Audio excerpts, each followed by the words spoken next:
Hello, my name's Tony. Welcome to Edinburgh. How are you? Hope you're happy, healthy and well. Today, it's quiz time. I thought it'd be fun. Well, actually, I didn't think it would be fun.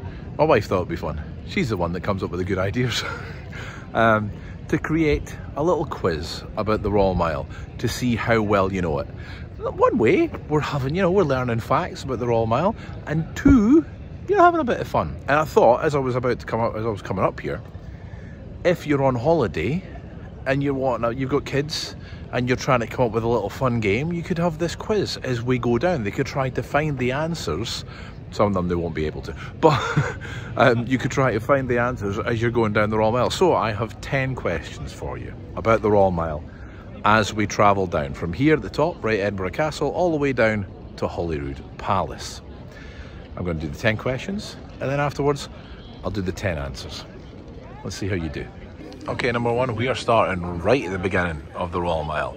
On the left-hand side of the top of the Esplanade, there's a small monument. What is it? And now number two, an easy one for anyone who's watched, truthfully, a fair amount of my videos. He's been mentioned quite a lot. Deacon William Brodie, notorious Edinburgh character. But which character or characters were inspired by Deacon William Brodie for a book written by Robert Louis Stevenson? Question number three, we need to cross the road right over there. Just up from St Giles Cathedral on the ground, you will find these gold bricks. But what do they commemorate? Question number four, what in the world is this structure right here? Just in case you wonder where it is, it's just at the back end of St Giles Cathedral, opposite Mary King's Close and the City Chambers. I can't guarantee the police van will always be there.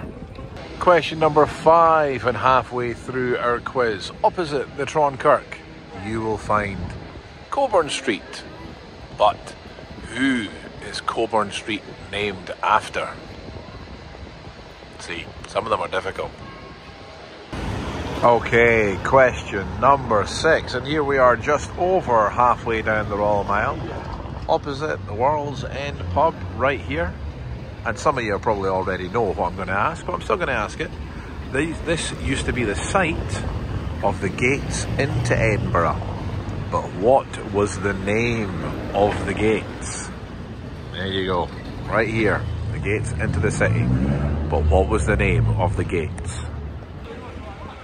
Question number seven, and directly related to question number six, obviously the gates to the city started right there, which means right here, the Cannon Gate was a borough of its own. It was not part of Edinburgh. But in what year did the Cannon Gate actually become part of Edinburgh? Yeah, this is a hard one, I know. I don't even know if I've ever mentioned that in a video. That's a hard one for you. But, you know, they can't all be easy. Okay, number eight. Here's an easy one for you. Bakehouse Close is famously associated with which TV programme? Bakehouse Close is famously associated with which TV programme? You know this one.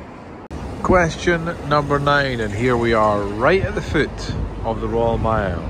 And as you get to almost Holyrood Palace, you will see three S's along the ground here. S's. But what are these S's? Or what do they mark out more precisely? And last but by no means least, number 10. This is the very last section of the Royal Mile, Abbey Strand right here, which is literally just this tiny little bit right here. But from here up to the castle is the Royal Mile. How big is the Royal Mile? The first answer is this. This is the Witch's Well, and it commemorates the spot between the 15th and the 16th century where hundreds of people, mostly women, were hung and killed after being accused of being a witch. And if you're in the area, it's always a nice one to show, because as you can see, everyone's distracted by the big castle. No one's paying attention to the little monument on the wall. If you've watched my videos, this is an easy one, but it is one of my favourite stories. not the book, although the book is a good story as well, but the original, William Brodie, is one of my favourite stories. There's a musical, actually, written by a friend of mine. One day, maybe I'll get to play the lead, and we could do that here in town. You can come and say, hey, there's Tony, there's William Brodie. That'd be cool. The answer is, of course, the tale of Dr. Jekyll and Mr. Hyde.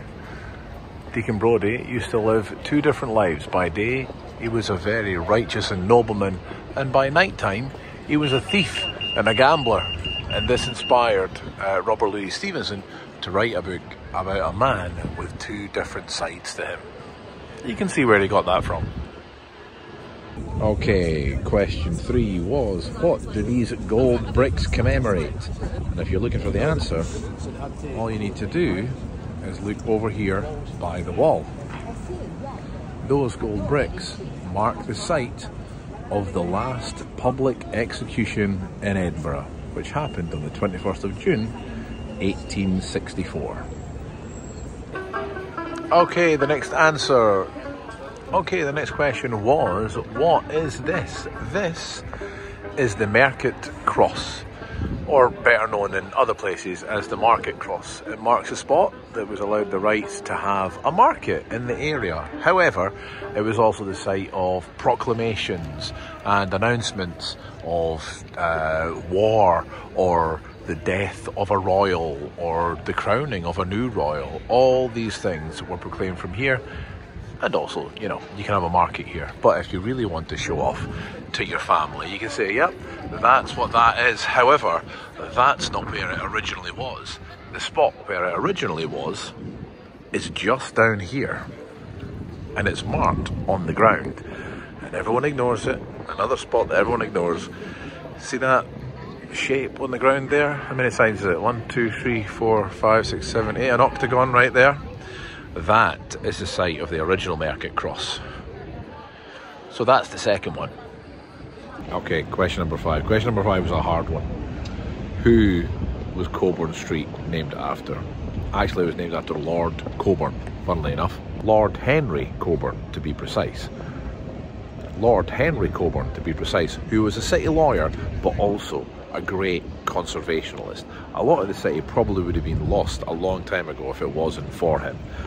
So this street, which was created to make it far easier, a far more easy gradient to get from here down to the new town, was created. Ironically, probably they knocked down some buildings to build it, which is kind of defeating the purpose of, you know, commemorating a conservationalist, but still, we'll overlook that. Also, the Coburn Society was created in his name, which is exactly that. It's a conservationalist society that looked after, and I think still looks after, to a certain extent, the older side of Edinburgh, or its heritage at least.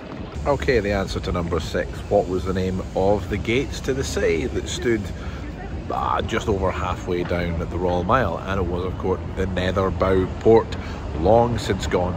Commemorated in 2 ways, one with a plaque up there saying when the gates was taken down, and also when the plaque was put up, because the plaque likes to commemorate itself, and also by the gold bricks on the ground marking out the spot where the gate once stood.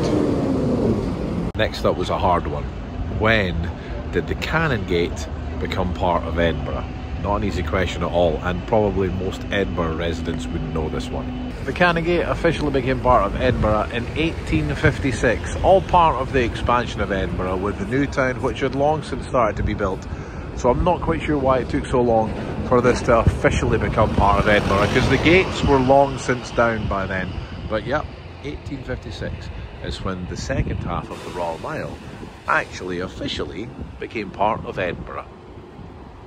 Okay, answer to number 8. Bakehouse Close was famously associated with which TV programme? You all know it. You all know it. It is, of course, Outlander, where somewhere here he had a printing office kind of thing. I think you'll probably recognise it more sort of that way. You know, I think there's a shop that way. Anyway, there you go. Number 8. Bakehouse Close. Okay, question number 9. What are the S's? What are the S's? No, they do not mark the line that Slytherin's borders mark, started here in Rome. I don't know what I was saying. Something to do with Slytherin. Something to do with Slytherin. It is the line of sanctuary. So, many moons ago, when this was just an abbey, and not when it was a palace, of which there's still the ruins of the abbey beside the palace, you obviously could seek sanctuary in the abbey, and you would be safe from debt collectors or such like. And that was your limit. That was the limit right there, right that line there. It was obviously bigger than this. It went out and round for a fair bit. I think it covered a decent part of the gardens as well, so you know, you had a little bit of space to wander. And you could only pass it on a Sunday. There was no debt collecting allowed to be done on the Sabbath, so you could go out of there on a Sunday, but you had to be in by a certain time or debt collectors could get you again. So there it is, the line of sanctuary. Last but by no means least, how big is the Royal Mile? Number 10. It's a good one, that one, isn't it? How big is the Royal Mile? Is it a mile? Yes, it is. It is a mile. If you said it's a mile, you're correct. But you had to say it was a Scots mile, not your standard mile that you all know. A Scots mile is slightly bigger. So the standard mile that we all know and use around the world is 1.6 kilometres. Or actually 1.609 kilometres, if I'm being technical. But a Scots mile is ever so slightly bigger. A Scots mile, and I don't know if it's maybe just because Abbey Strand here, I don't know, is 1.81 kilometres. Very, very slightly bigger. So that is the Royal Mile, and it's exactly a Scots mile long. Probably why we got the measurement, I don't know. I'm going to guess, but there you have it. There is your 10 questions and your 10 answers. How did you do? Leave a comment, let me know how you did. Test these questions on your family if you're here on holiday as well. I would love to know how they did. Hope you've enjoyed that. Till next time. Oh, remember, subscribe. Go on, you know you want to. Bye, humans.